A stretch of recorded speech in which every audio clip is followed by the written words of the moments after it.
আমি দু তিনটি কথা সংক্ষেপে আপনাদেরকে বলতে চাই। প্রথম কথা হচ্ছে, যে কোনো আন্তর্জাতিক আইনে ভারত বাংলাদেশের বিরুদ্ধে ইতিমধ্যে যুদ্ধ ঘোষণা করেছে। কারণ হচ্ছে, আন্তর্জাতিক আইনে বলে, আপনি যখন আপনার দেশে সন্ত্রাসীদের আশ্রয় দিয়ে তাদের মাধ্যমে অন্য কোন দেশের অভ্যন্তরে বিশৃঙ্খলা এবং সন্ত্রাসী কর্মকাণ্ড করবেন, তার অর্থ হচ্ছে আপনি সেই দেশের বিরুদ্ধে যুদ্ধ ঘোষণা করেছেন। কাজেই আমি সরকারের প্রতি আহ্বান জানাচ্ছি, আপনারা অনতিবিলম্বে জাতিসংঘে ভারতের বিরুদ্ধে নালিশ উত্থাপন করুন। ভারত বাংলাদেশের বিরুদ্ধে অঘোষিত যুদ্ধ ঘোষণা করেছে এবং এর বিরুদ্ধে জাতিসংঘের সাধারণ পরিষদ এবং সিকিউরিটি কাউন্সিলে আমাদের অনতিবিলম্বে যেতে হবে। 2 নম্বর, রাজনৈতিক দলগুলোর উদ্দেশ্যে আমি বলতে চাই, অনেক রাজনৈতিক নেতা বলে থাকেন যে ভারতের সাথে বন্ধুত্ব করা ছাড়া নাকি ক্ষমতায় যাওয়া যায় না, কিংবা ক্ষমতায় গেলেও টিকে থাকা যায় না। ভারতের সাথে বন্ধুত্ব করে যদি ক্ষমতায় টিকে থাকা যেত, তাহলে শেখ হাসিনাকে পালিয়ে ভারতে আশ্রয় নিতে হতো না। কাজেই আমি ওই সমস্ত রাজনীতিবিদদের বলে দিতে চাই, এই ওসমান হাদির বাংলাদেশে ভারতের দলালি করে কোন রাজনৈতিক দল ক্ষমতায় যেতেও পারবে না, ক্ষমতায় টিকে থাকতেও পারবে না। 3 নম্বর, আমি ভারত সরকারের প্রতি আহ্বান জানাচ্ছি, আগামী 25শে ডিসেম্বরের মধ্যে আপনারা খুনি মৃত্যুদণ্ডপ্রাপ্ত শেখ হাসিনা এবং আসাদুজ্জামান খান কামাল এবং হাদির হত্যাকারী, হাদির উপরে আততায়ী যারা ছিল, তারা যদি ভারতে আশ্রয় নিয়ে থাকে, তাদেরকে 25শে ডিসেম্বরের মধ্যে আপনারা হস্তান্তর করুন, প্রত্যর্পণ করুন।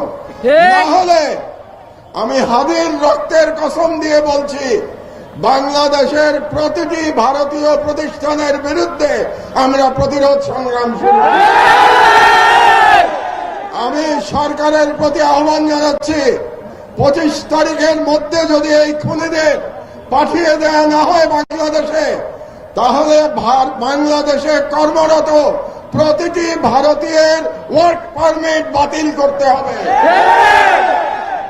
আর আমি জনগণের উদ্দেশ্যে বলতে চাই, এই অথর্ব স্বরাষ্ট্র মন্ত্রণালয় দিয়ে আমাদের নিরাপত্তা পাওয়া যাবে না, তাদের আশা আমাদের ছেড়ে দিতে হবে। কাজেই জনগণের প্রতি আমি আহ্বান জানাচ্ছি, প্রতিটি ওয়ার্ডে আপনারা আইন শৃঙ্খলা কমিটি গঠন করুন।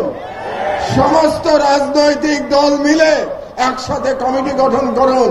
তাদের দায়িত্ব হবে ফ্যাসিবাদী এবং ফাঁসিবাদী দোসরদের চিহ্নিত করে তাদেরকে আইনের হাতে সোপর্দ করা। এই দায়িত্ব জনগণকেই নিতে হবে। এই কটি কথাই আমি আজকে বলতে চাই। সন্ধ্যা হয়ে গেছে, আমাদের হাদি হয়তো এতক্ষণে সিঙ্গাপুরে পৌঁছে গেছে। আমি মহান আল্লাহ তাআলার কাছে করজোড়ে মিনতি জানাচ্ছি, ফরিয়াদ করছি, আমাদের হাদিকে আল্লাহ আমাদের মাঝে আপনার ফিরিয়ে দিন এবং হাদির সুস্থতা কামনা করে আমার বক্তব্য শেষ করছি। তবে আরেকটি কাজ বাকি আছে।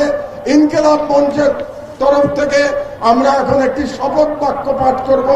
আপনাদেরকে আমি বিনীত অনুরোধ জানাচ্ছি যে আপনারা হাত উঁচু করে এই শপথের সাথে একাত্মতা প্রকাশ করবেন। শপথনামা। বিসমিল্লাহির রহমানির রহিম। আমরা আজ এই সর্বদলীয় প্রতিরোধ সমাবেশ থেকে মহান সৃষ্টিকর্তার নামে